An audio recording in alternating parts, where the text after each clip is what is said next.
Admonition the fourth. Always take the next step. Imagine that we stand deep in an Argalach ravine, one that is very similar to the ravine which flows southward past the foot of the castle we are bending all effort to restore. As we stand on the bank of this tumbling, noisy highland river, which finds its source some 4 or 5 kilometres northward, at the confluence of several trickling puddles, we gaze across the watercourse, contemplating a crossing. Imagine further that the contemplation makes us unsteady with adrenaline, and we therefore grip the trunk of a sapling white beam beside us to anchor ourselves and our fluttering heart.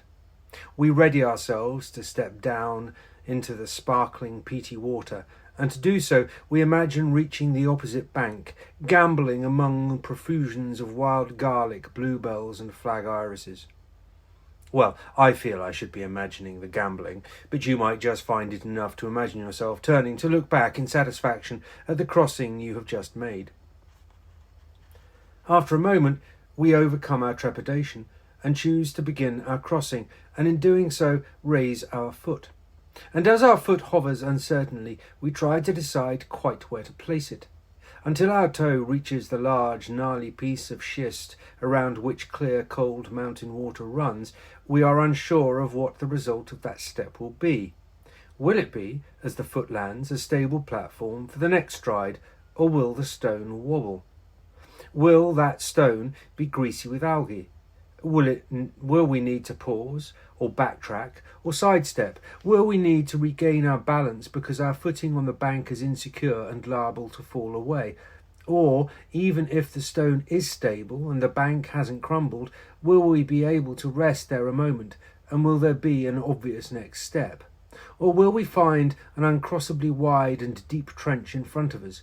Will we need to track back to the bank and begin again? Or perhaps we should make the next step even though its destination is submerged and unknowable until our soul lands.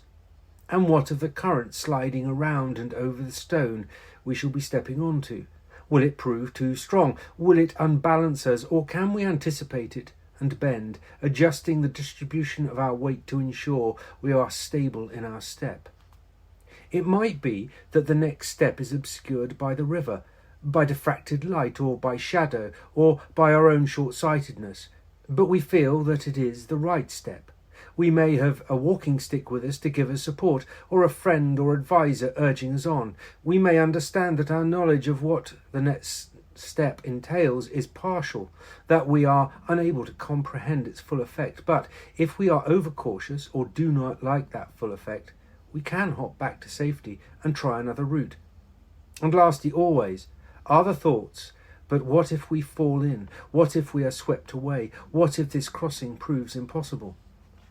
Restoring a castle, I contend, is rather like fording such a river. The objective is always in plain view, though the path may be obscured. The crossing will always be constrained by time and budget, strength and vision.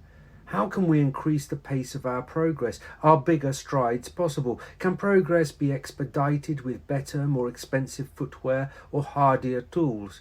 We might, like Moses, part the waters with sufficient budget, but even then, nothing is certain. What is the effect of suddenly revealing the riverbed?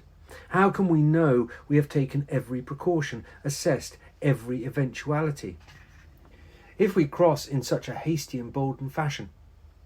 Moreover, are we absolutely sure hasty is better than slow and tentative? Will parting the waters save our shoes, our trousers, our dignity? And is that even necessary? And does the nature of fording change the result? A slow, considered crossing might deliver a more satisfying restoration, one which persists over time, than if we skipped across using money to assuage and increase our urgency.